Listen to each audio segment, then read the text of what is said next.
President-elect. We now move next to item number 4, and that is 2025-0138 on page 2. We have a motion and a second on the bill. Let me turn it over to Councilman Diamond. Thank you, Mr. Chair. Certainly appreciate the courtesy of the floor. A couple of months ago, Councilman Carrico came forward with his bill, essentially said, hey, if you're in Jacksonville illegally, that's against our local laws also. And it codified state and federal law into our ordinance, which was, I was happy to support that bill, and it was absolutely correct.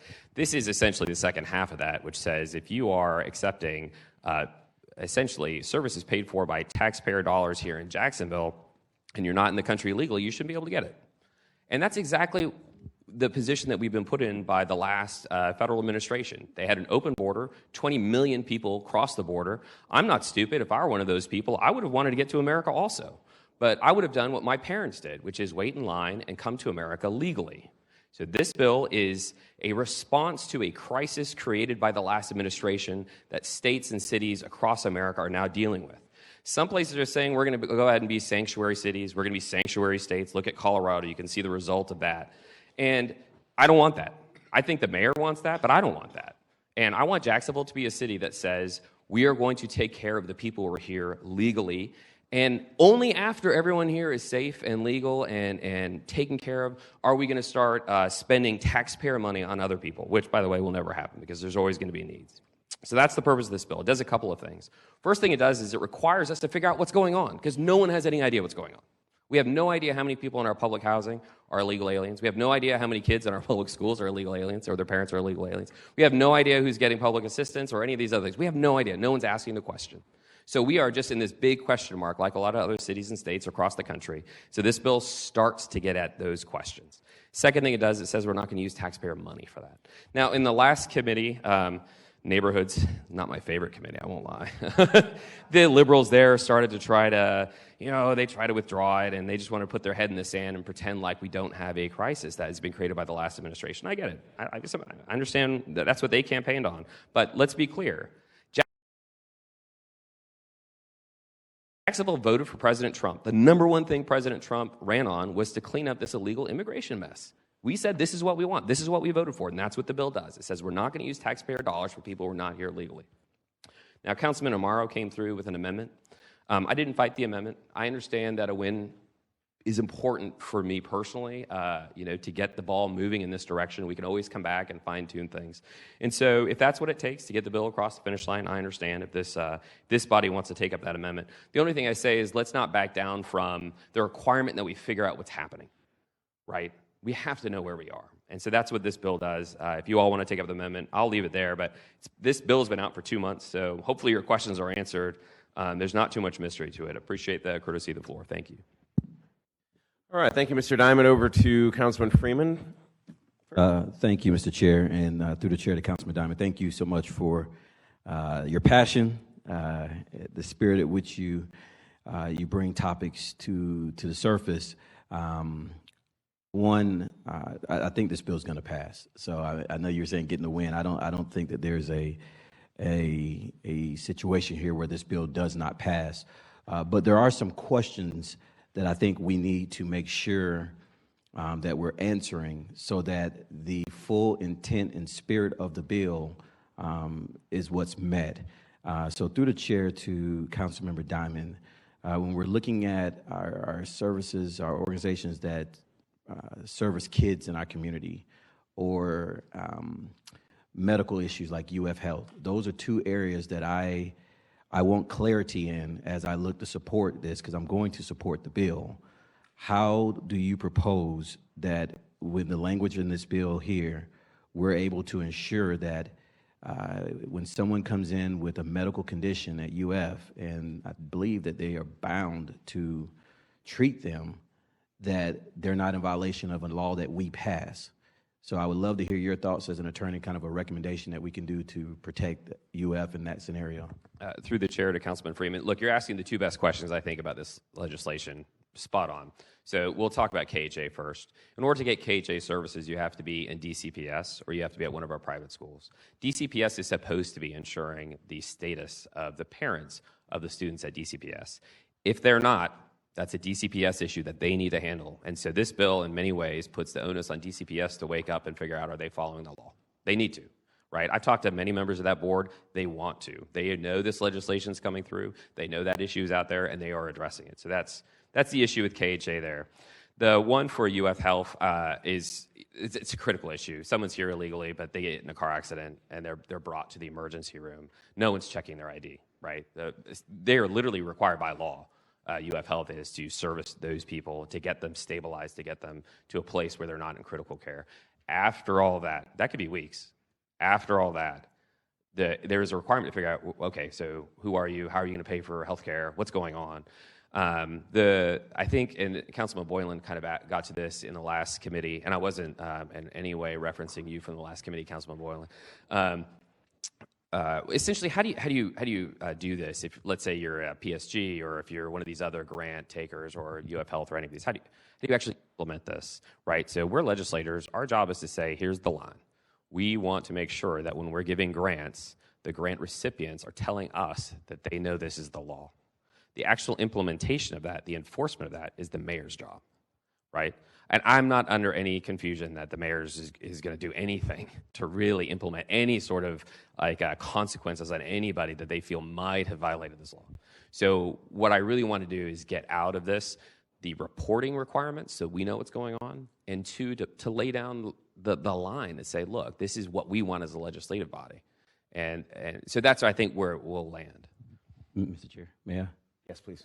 Thank you so much. And you got a little legalese for me, but I track with you because we think about UF Health, the largest provider of indigent care in our city, one of 7 Trauma One centers in our state, the largest employer of African Americans in our city. I really wanted to make sure that in the spirit of what we're about to do here, there weren't any unintended consequences that can come back at us with that. So I think through the chair to Councilman Diamond, what I've heard you say is it comes down to reporting and implementation. You're not a member of this body, so it would have to be somebody on here. So through the chair to General Counsel, and then I see Mr. Dennis in the queue, but I'd call up Ms. Norris, who was at the early one.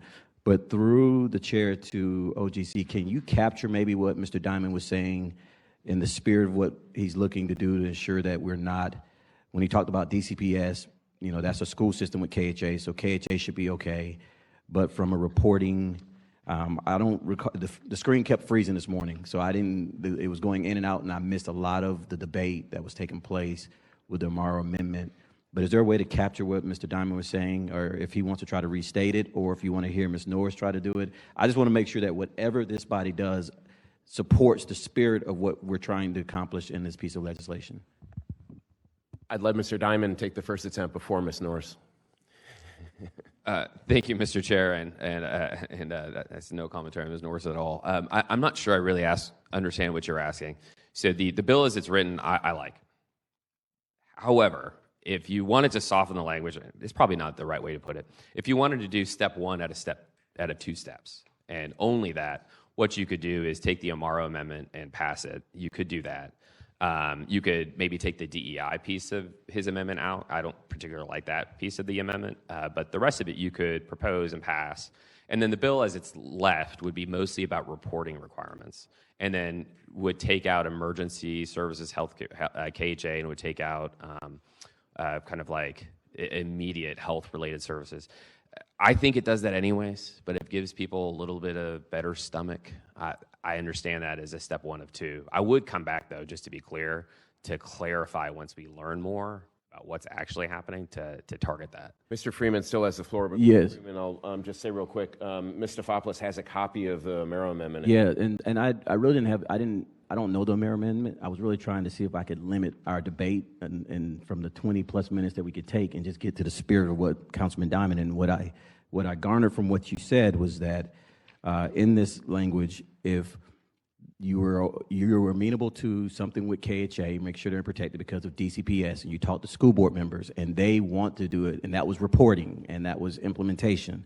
So anything in this bill, language-wise, that is dealing with that, you were okay with that not being here because they're already doing it over there. I thought that's what I heard you say, and I want to be clear on it. And then 2, when it came to UF, by law, they're required to treat. And then later in the process is when they have to determine and define if someone is here unauthorized or legally, or if they're here legally. And so we wanted to ensure that those members of UF Health that are providing a vital service to our community aren't breaking our law that we're passing here. So I'm not really concerned with Councilmember Amaro's amendment right now. I will get to Ms. Norris if they agree to what we're saying. That's really why I was calling her up, not to rehash neighborhoods, because I think that was just kind of going in circles. I just want to get to the heart of where you're pleased. I don't really want to consider steps or stages. I want to consider like this is the final product. Actually, go ahead. Through the chair to Councilman Freeman. So I think we could pass the bill as is. I do, right? However, if someone wanted to pass an amendment, I have a history of taking very strong stances sometimes and being very loud about being upset with my bills getting messed up. I would understand if people wanted to do that in order to get the bill through. That's what I'm saying. I'd rather not, but I understand if folks wanted to do that. You could, Mr. Freeman. I agree with you, but aren't we creating a law that then forces medical providers to break our law if they treat someone? Because by law, you said they have to treat them by law. And then if they determine that it's unauthorized, what then does this bill that we're passing, what position does that put them in?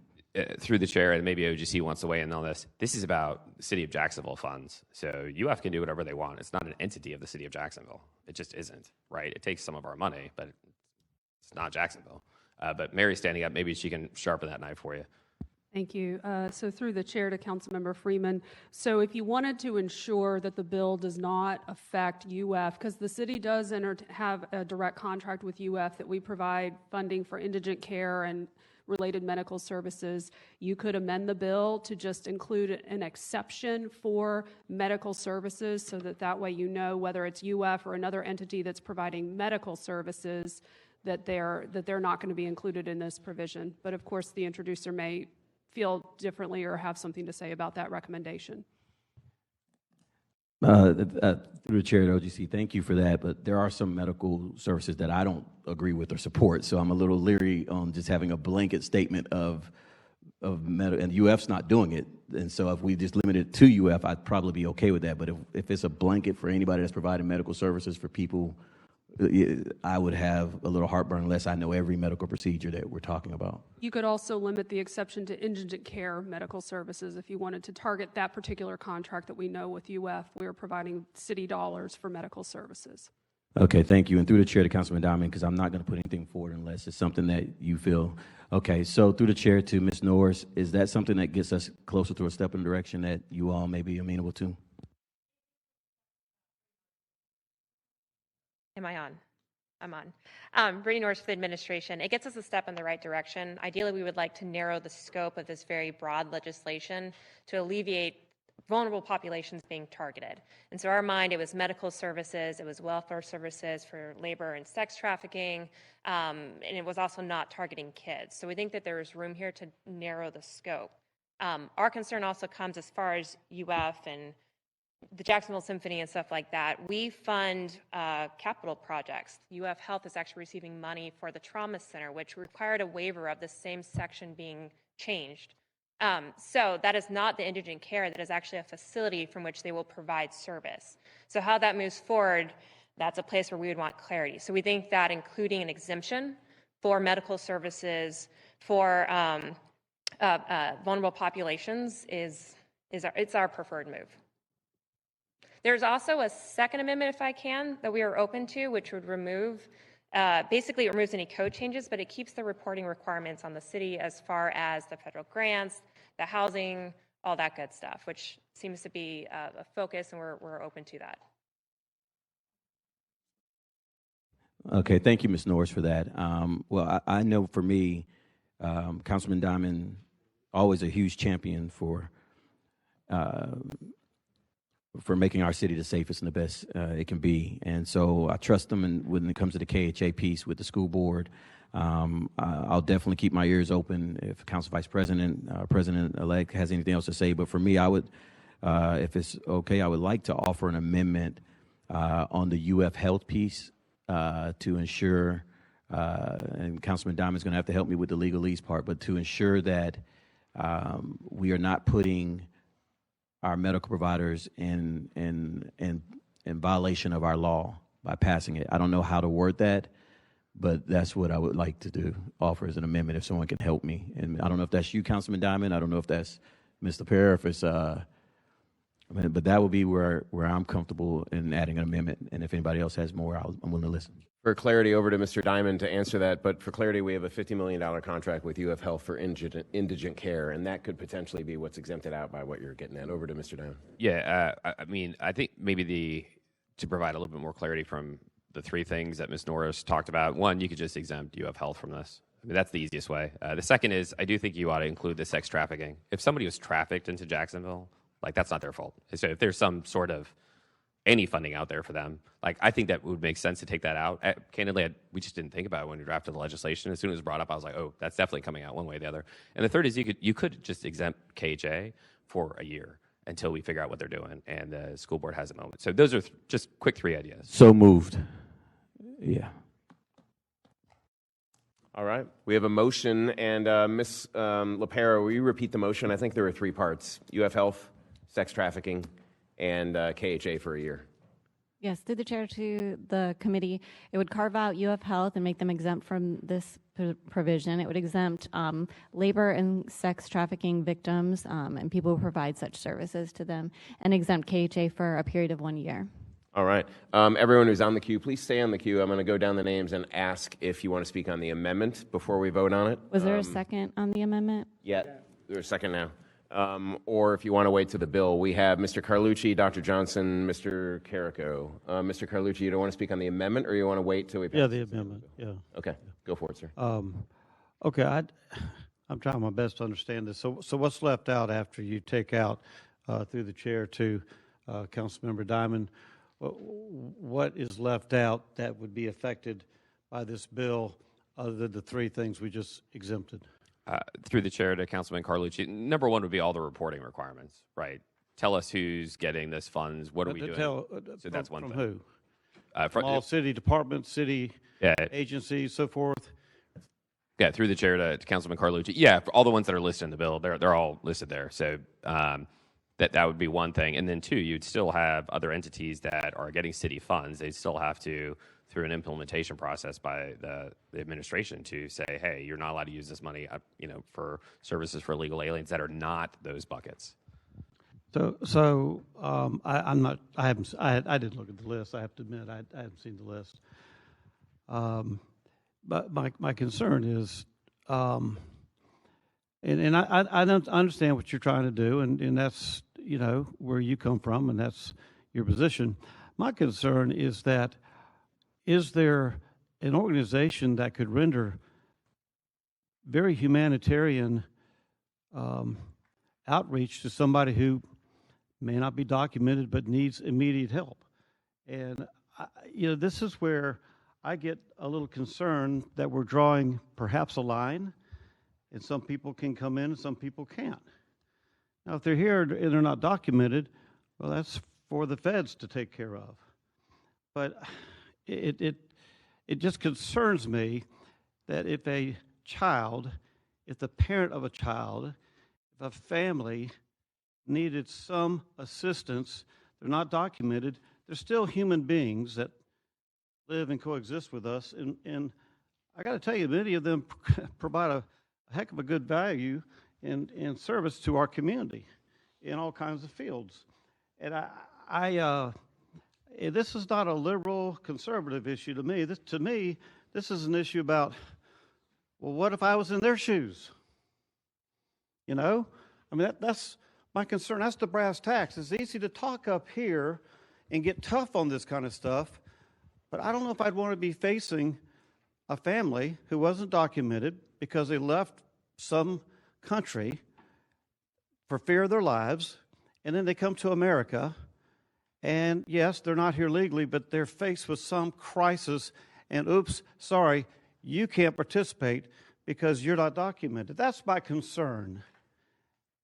That is my concern. And I think somewhere along the line, Anyway, that's my concern. If anybody wants to say I'm wrong, or if my philosophy is not, doesn't have any value, I'm all ears. But I tend to look at these things in terms of this is law, but what are the values that we care about in America?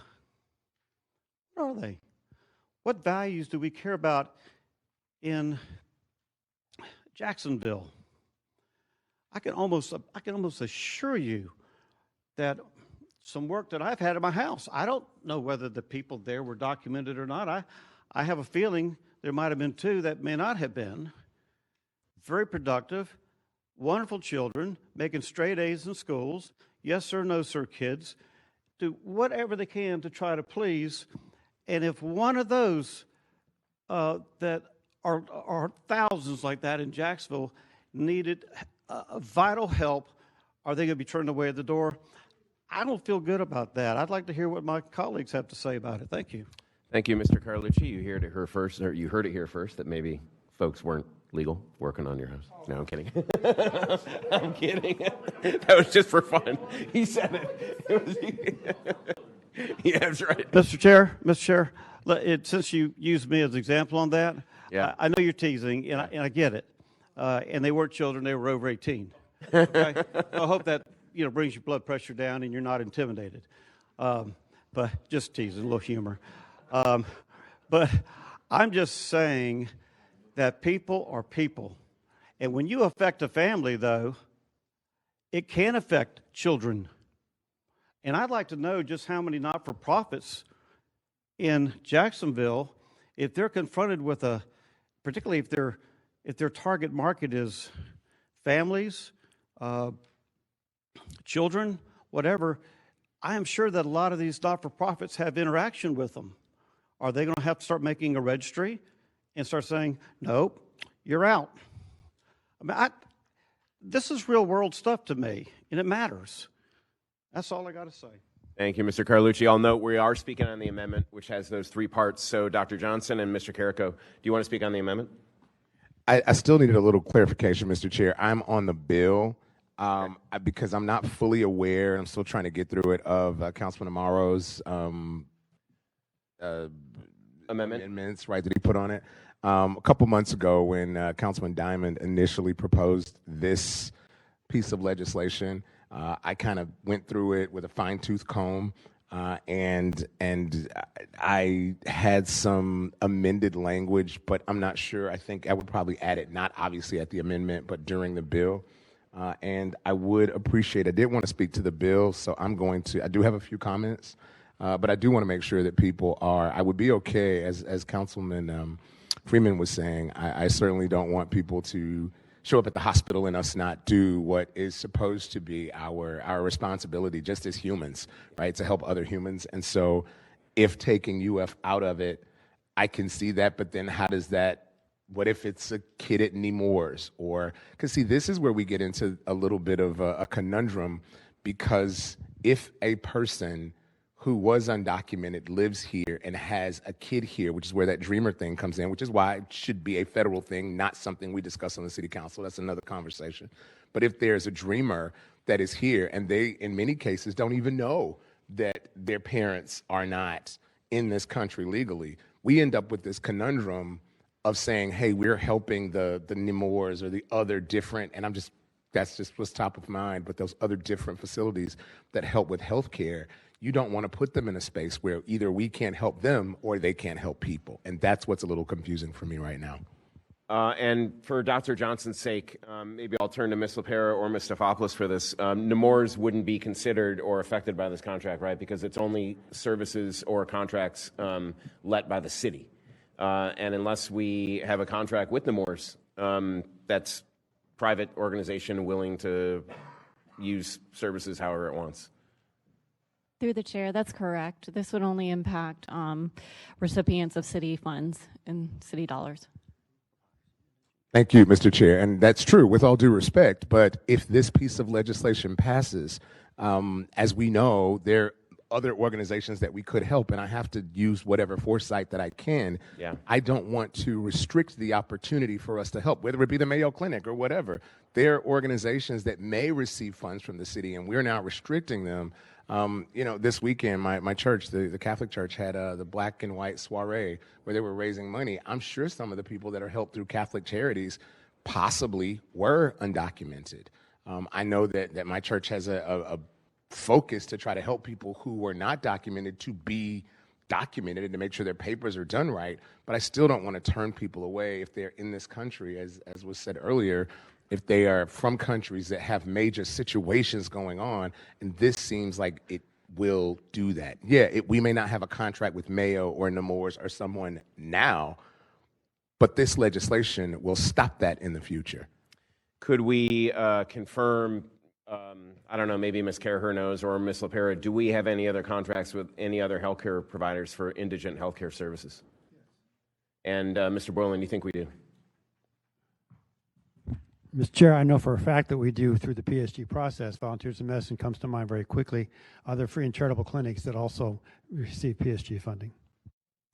Could, then someone could proffer, instead of being it as restrictive as Councilman Freeman's current amendment on the table, which is UF Health, could it be for any contracted indigent healthcare services? I don't know if that's within the spirit or if that's something that someone would want to amend the amendment to indicate that, and then we can go back to the introducer and see what introducer thinks. So your concern, I think right now, I think it's a concern of Mr. Carlucci's, Mr. Boylan's, and it was brought up by you, Dr. Johnson, is that if there's another provider that the city is contracting with besides UF to deliver indigent healthcare services, we're exempting UF specifically from this bill, but we might not be exempting another organization that might be providing those services. So, Mr. Freeman. All right. So thank you, Mr. Chair. My attempt was futile, but yet again, I'm going to land in the place of the reason why UF Health was brought to my attention is because of the magnitude, the footprint that it carries and it has in our region and in our city. One. Two, the services that it provides, we all are familiar with them. When we start talking about some of these other ones, the one-offs, and I completely concur, and I'm going to align with the bill sponsor, and that's why I made sure I had dialogue with him. And so I did hear sex trafficking, yes, 100% agree with them. We start talking about some of these other organizations, now we're starting to get into what are the services they provide. What qualifies it? Yes, I have a hard line on some services that organizations provide, and that's not a time this is not the time for that debate. I don't think that was the spirit of this bill.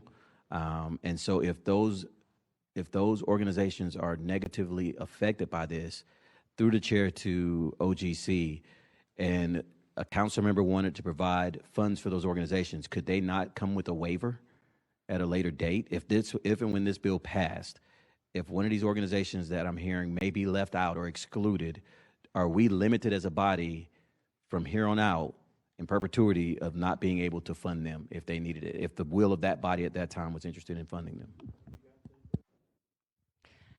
Through the chair to Councilmember Freeman, I'm certain there's a mechanism we could do that. It might require a code change, and we'd have to. It depends what ends up happening with this bill specifically, and then what kind of situation we're talking about in the future. But I'm certain there is some mechanism by which we could do that. Yes, ma'am. And I threw a softball. That was kind of a rhetorical question, but I wanted to put that out there. Is that with 10 votes you can move a mountain up here, and so for me, I believe that. And staying as closely aligned with the spirit of the bill that the bill sponsor was passing, with at least my areas of concern, which were indigent care and kids. We've addressed those issues, and we've addressed it with the bill sponsor supporting it. If he didn't support these, I would not be supporting them, because I'm supporting what the bill sponsor is trying to do, the same way I did for our council vice president when they're trying to keep our city safe. I'm going to be right there in lockstep with them. All right. So I am all in on the amendment that's on the floor. If there are any other amendments that are added to it, if the bill sponsor is not supportive of it, I'm not going to be supportive of it. Thank you. Okay. We're still on the amendment, and we have Mr. Carrico.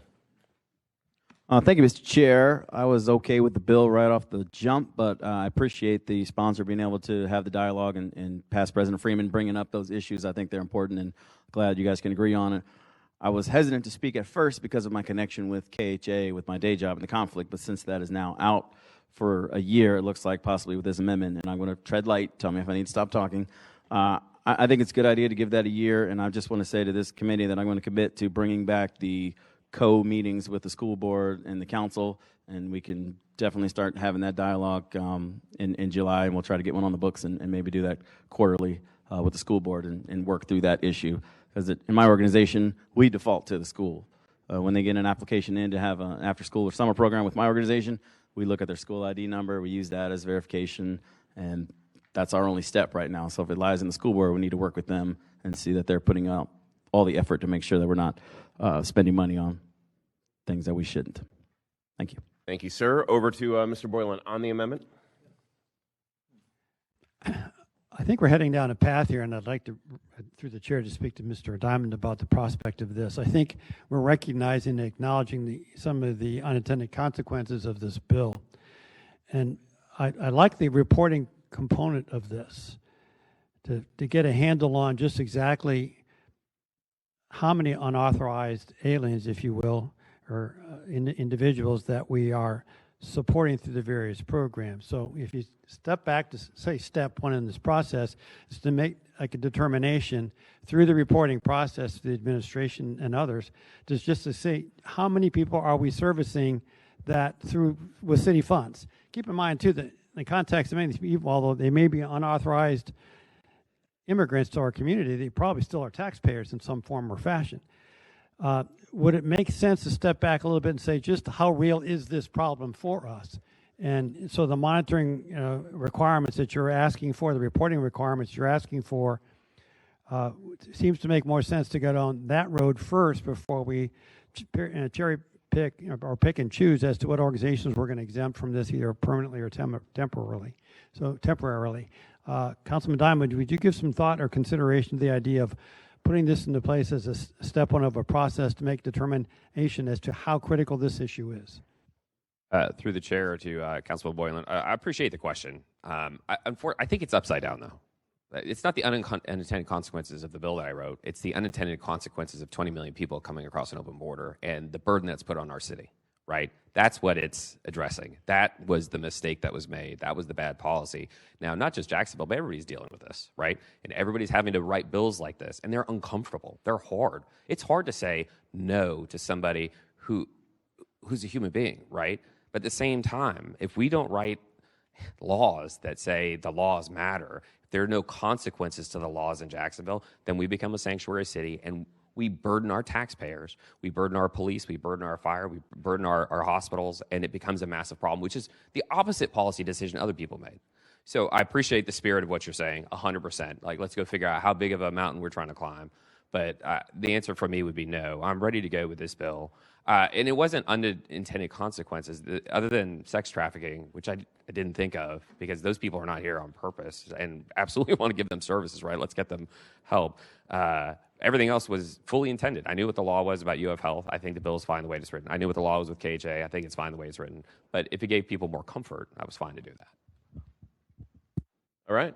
Okay. Mr. Dennis, are you on the amendment? I'll give you the, no. All right. Let's take a vote on the amendment verbally. All in favor of the Freeman amendment indicate by saying aye. Aye. All against say no. No.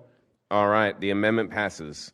We'll entertain a, yep, we have a motion on the bill as amended. Second. All right. We have a second. Now in the queue, Mr. Diamond, do you care to speak again? All right. We have Dr. Johnson followed by Mr. Dennis. Thank you, Mr. Chair. While I do appreciate my colleague and his work toward this, I find that what he's said is just not rooted in reality. When I look at the things that are said, they seem to be partisan talking points and thus nonsensical. It says here that we were dealing, and I must say that as we deal with this bill, that we were dealing with an open border situation. That's just not true. It may be in his limited view of the world as to what it is, but unfortunately, that's just not, again, in reality. It was not an open border situation, and it wasn't a crisis. In fact, some of the research shows that there were only 324 people that came into this city that were estimated to be illegal. So the 20 million number that my colleague continues to bring up just, again, is nonsensical. It also looks to be that there are federal laws with public housing and public assistance. And when you look at these laws that are put in place, they're meant to protect the people of this community. And when I say this community, I mean the people of America. These federal laws are put in place so that people who are not here legally don't get access to those services. But I think the big thing for me is something that was said earlier by my colleague, Councilman Boylan, about unintended consequences. So often we make these sweeping indictments and we decide that this is the thing that we need to do and this is how we need to do it. And we don't look at the consequences or the faults that come thereof. I spoke earlier as well about those people who may not even know, and I happened to run into someone in that space, not recently, but it happened, a person that I was working out with at the gym, Mr. Chair. The guy didn't know that his parents had him in the United States illegally, had gone to school, had done all the things you were supposed to do, and until he went to try to go to school and work and get his birth certificate and do all the things that you do when moving forward in life, he didn't know that his parents had come to this country illegally.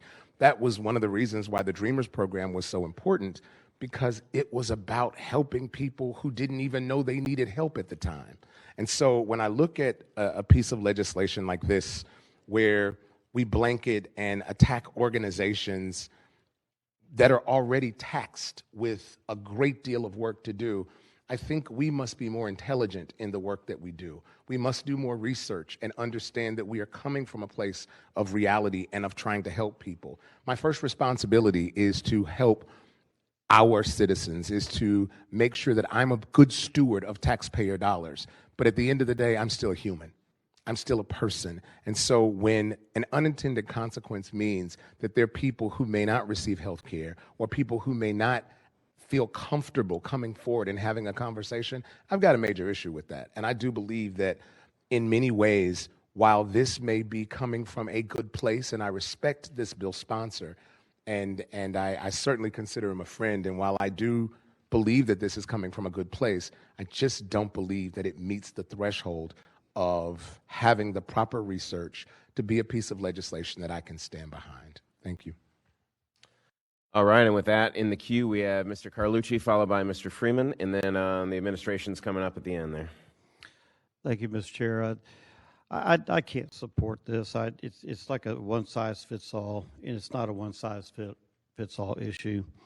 I think it's going to be very cumbersome, and I think it's placing a real burden on cities, not-for-profits, and hospitals and everything else for something that really belongs to the federal government. But most of all, the comment of unintended consequences. You know what? Look, people came through that border under several presidents, including our present president. No disrespect to our present president or any other presidents. We've all contributed to the problem, but it's because people will do anything in the world they can to give their family a future. And I am not for turning away people who really need help. If they're trying to take advantage of the system, turn them away. That's wrong. But if people are trying to find a way to remedy the problem for a child or for an adult, and other than the fact they're not documented, it's a real legitimate need, I try to put myself in their shoes. If I was in their shoes, I don't think I would have swam over here, but if my family was threatened in Venezuela, as a father, as a husband, I would do everything I could to get to America. And then I'd worry about, getting deported then. But I'd try to buy myself some time. I just, somehow, I think we got to put ourselves in other people's skin, in other people's shoes, and think about that. Yes, we have to, be a country of laws and all that. We also have to be a country of values. And one of those values is taking care of one of others as human beings. That's not liberal. That's not conservative. That's just being normal. It's just being a decent human being. So I can't support this. It's going to cut people out. It's going to place a lot of burdens on a lot of organizations to keep a registry of some sort. And at this time, I thought we weren't interested in registries, but I guess we are here. So I'm just kind of over this kind of nonsense. I'm sorry, Councilman Diamond. I know you feel stronger about this than I do, and you're entitled to that. But this is not a value that I uphold. Thank you. All right, over to Mr. Freeman. Thank you, Mr. Chair. One, I want to thank the bill sponsor for one, putting this off a little bit and allowing some time in between the previous bill for putting this forward. Two, thank you for helping me get to a place and working through it to where the areas of my why, at least, kids and the least in our communities are taken care of through this process without to the detriment of the bill and the spirit of the bill. And I'm just going to close with this. We make this debate about those who have come here and how they've come here. And listen, I respect everyone's opinions and their thoughts on it, but what I think is most overlooked are the babies that were born in Jacksonville, Florida, that go to bed hungry at night, the families that aren't able to put food on the table. We're talking more about people who have come here and for whatever their reasons may be, but we keep turning our backs on those that are here. And that's why in this debate, I get a little upset that we're neglecting that. And so therefore, if policies like this save dollars for the city that we can put more into our kids that were born and raised in our city that are facing some challenges and helping them reach their fullest potential, then sign me up for it all day. So I want to thank the bill sponsor. I would like to be added as a co-sponsor. Thank you. All right. Mr. Carlucci, can we keep it to 2 minutes or less, please? All right. Thank you for the opportunity. I appreciate it. It's very kind of you. This is not about one versus the other. This is not about our children or their children. It's about all children. And everybody has an opportunity. And you can shake your head no all you want to, as some of the council members who are shaking their head, but I have been on the front lines of this, and I've seen it. And if this bill passes, I can tell you one thing: it's not going to be both ways. It's going to be one way, and somebody's going to be left out. But everybody has a chance to receive services from the city of Jacksonville. Everybody does, and if they're not, then we ought to be doing something about it up here. But we talk a lot about food deserts and crime and safety and protecting our families up here. We talk much more about that than we do undocumented immigrants. But these are all human beings, and they all deserve our care and our compassion and our love. Thank you. Okay, over to the administration, Mr. Dennis. Thank you. Through the chair, there's a couple things that I want to bring out. Number one, at the beginning of the bill sponsors, Councilman Diamond's comments, he said that Mayor Deegan wants a sanctuary city, and it's making Jacksonville a sanctuary city. And I just want to go on the record from the administration that is just not true. The Mayor Deegan has never declared city of Jacksonville as a sanctuary city. Also, just want to put on the record that Mayor Deegan and her administration upholds the law. She's taken oath to abide by the law and to enforce the law. So I just want to put that on the record. And then also, the administration would like to add, if you'd like to do amendment for any organization knowingly serves undocumented immigrants, undocumented persons that may help this debate go well or move smoother, and we'll be open to that. Thank you.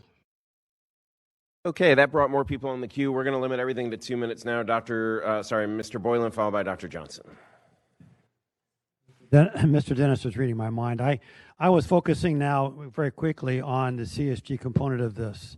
And there's language here. It says a recipient of cultural services grants funds shall be prohibited from, and I offer the amendment, the insertion of the word knowingly using any city funds for the provision of. This is not going to be enforceable to any other way. You take a look at the prospect of WJCT having unauthorized aliens watching WJCT, or people attending the symphony or the Florida Theater. So I think the insertion of the word knowingly as part of that section C on page 7 of the bill, I would like to offer that as an amendment. Can you repeat the amendment, please, sir? So I'm just adding the word knowingly. A recipient of cultural services grant shall be prohibited from knowingly using any city funds for the provision of services, et cetera. Mr. Diamond, do you care to comment on that? Through the chair, We have a second from Dr. Johnson. I don't necessarily oppose it. Maybe, and I understand what you're trying to do, Councilman Boylan. Perhaps as it may provide a mechanism by which our nonprofit community won't be having a freak out. Again, I kind of want them to have a freak out and think about how they're spending our taxpayer money. Like, candidly, that's part of the bill, is to set a marker saying we're not doing this. So knowingly is a standard that's very high under the law.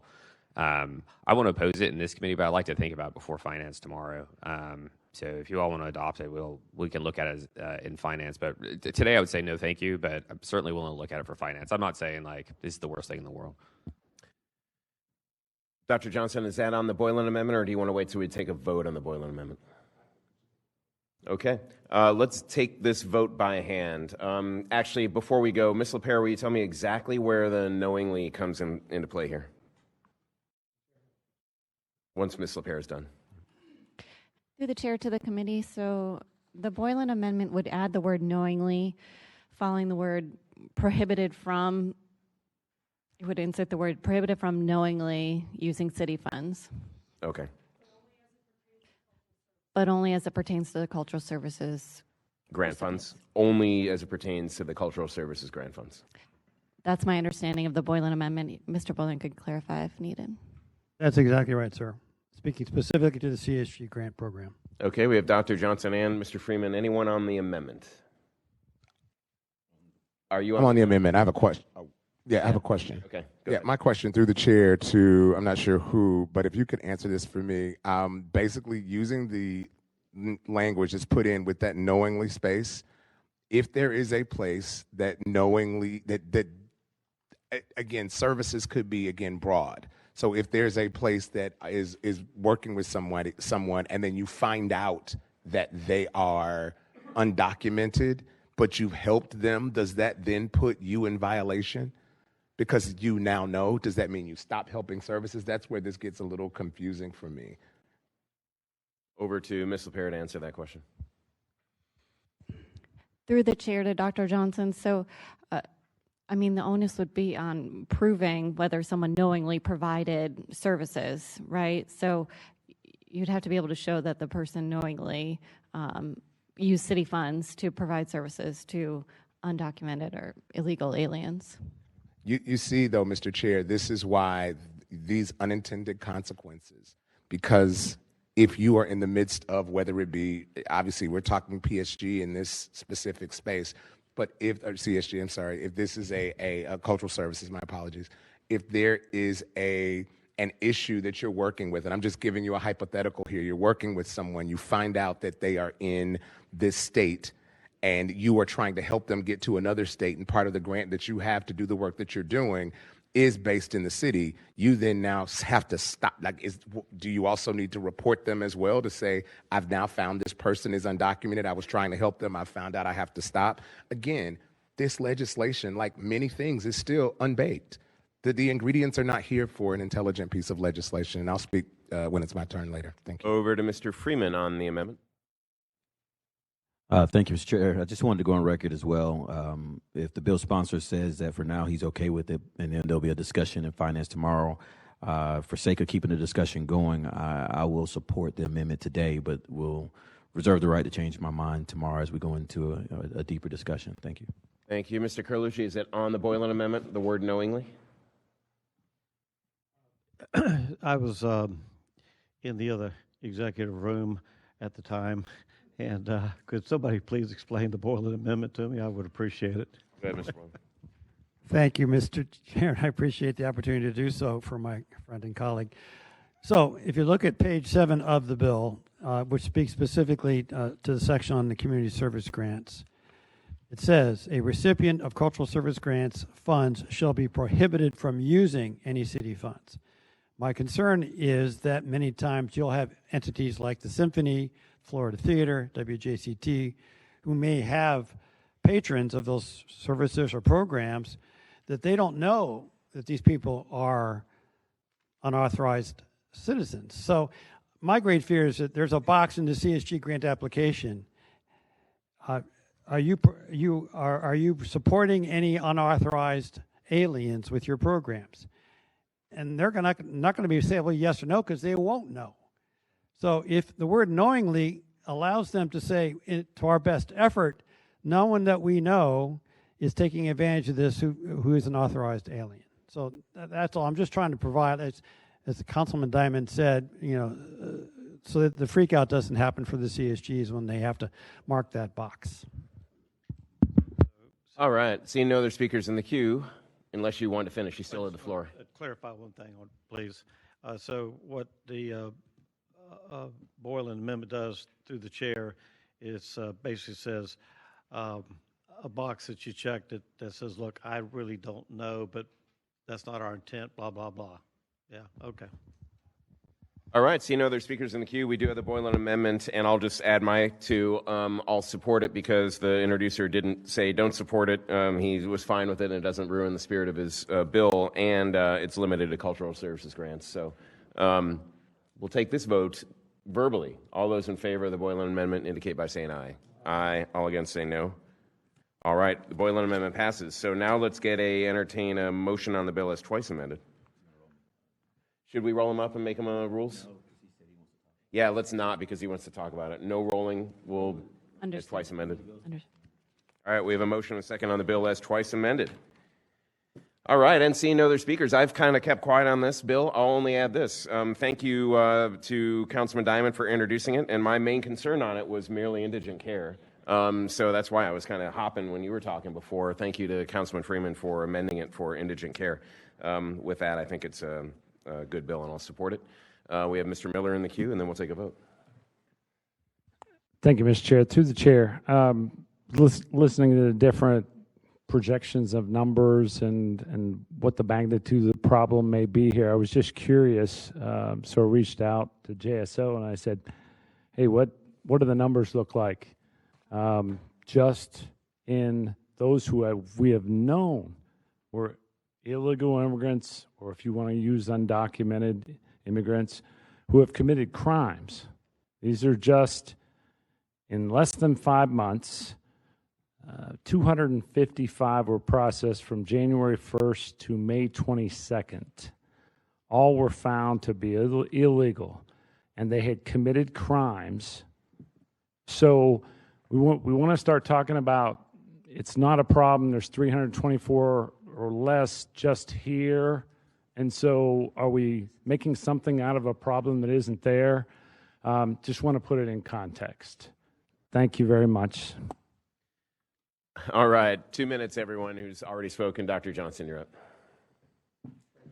Thank you so much, Mr. Chair. I just learned we have a hard stop at 4 for the committee. For the committee, right. I want to get through this quickly because I think, we could have moved on, but, when folk want to put in hyperbole and bring stuff up that, I too have done research, and through the chair to my colleague, I too have done research, and the problem is what's called statistically insignificant. While no crime is insignificant in our community and what we do, when we look at data in this way, this is statistical insignificance. Yes, there were 300 plus of those that were found to be undocumented in this city. But when we look at it, it is not the crisis or problem. And for our council to use the lack of intelligence of trying to fearmonger people as if they're people rushing to come over here and take our resources is inherently just wrong.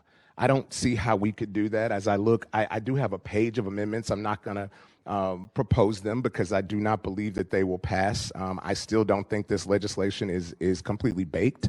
While I do see some merits in it, and I appreciate Councilman Diamond for making this and trying to find a way to a better space, I still don't think that the merits that are presented equal the legislation that has been presented. And so I think, we're still just wrong. But those numbers, while some of them, while they are correct, I spoke to people. When I did the initial deep dive into this, I called INS, I called or the ICE group. I looked at those numbers. I pulled federal data from all kinds of working groups. So for us to sit up here and say that there's this preponderance of this happening in Jacksonville is just completely untrue. Thank you.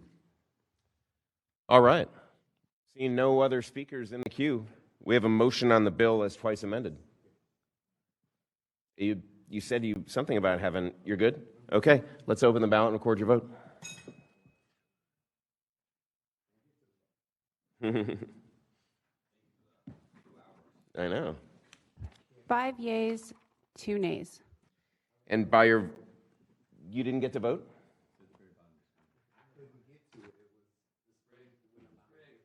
I've not announced it yet. Can we reopen it? Oh, she announced it. Okay. So do we have a motion to reconsider?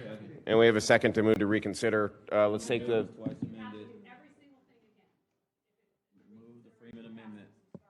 Okay, hold on. We need to take a vote on the verbal vote on the motion to reconsider. All in favor of reconsider, say aye. Aye. All against, say no. We have a move to reconsider. 2025-0138 is back up. We have a motion on the Freeman Amendment. Do we have a second? All right, let's take a verbal vote on the Freeman Amendment. All in favor indicate by saying aye. Aye. All against, say no. There you go. Freeman Amendment passes. We'll have Mr. Boylan. We have a motion and a second on the Boylan Amendment. All in favor of the Boylan Amendment indicate by saying aye. Aye. All against, say no. Boylan Amendment passes. We have a second? All right, we have a motion and a second to move the bill as twice amended. Now let's open the ballot and record your vote. We went so fast. Do you see it down there, Rahman?